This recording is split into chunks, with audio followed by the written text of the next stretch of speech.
بي وسولف لي، يقول لي اكو شخص ساكن بالريف، اي فهو يداوم بالحشد الشعبي.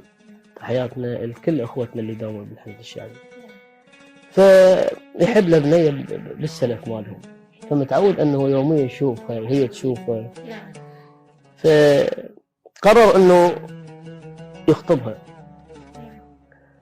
فقالها انا راح التحق وبس ارجع ان شاء الله اني اخطبك.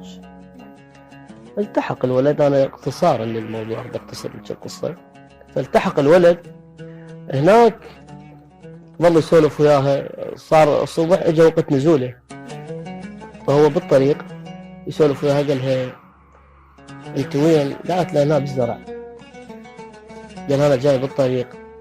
فقالت له انا ما راح اطب للبيت، راح انتظرك، ما اطب للبيت الا اشوفك، يعني انا تمشي على السده، هم يسمونها قنطره. فقال لها اوكي. هنا نسد الخط، صار عليهم تعرض، الولد استشهد. فالبنيه ظلت منتظره منه على ما جابوا الجنازه. فايش قالت؟ قالت عيون مشدودة على دربك يا المشي، وانا حاير بين شوق ومستحار. عيون مشدودة على دربك يا المشي، وانا حاير بين شوق ومستحار. ادمان صاير ريت ويطولك عجيب، يلا ردني وخلى شمك يا هواي. كبرياء وشوق ما يتوالمون،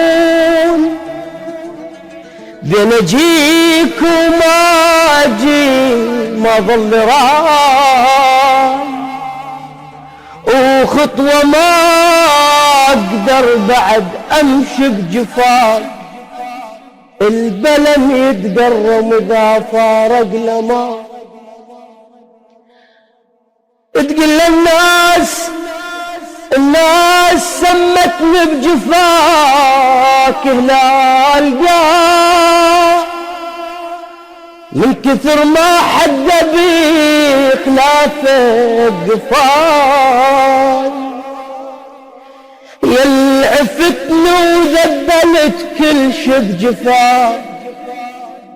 شنو ذنب وشيبت وانا بصباي، وانا ادري دموعي ما ترد العزيز، كان ما بطل ابد نوح. الله يحفظك، دموعك غاليه.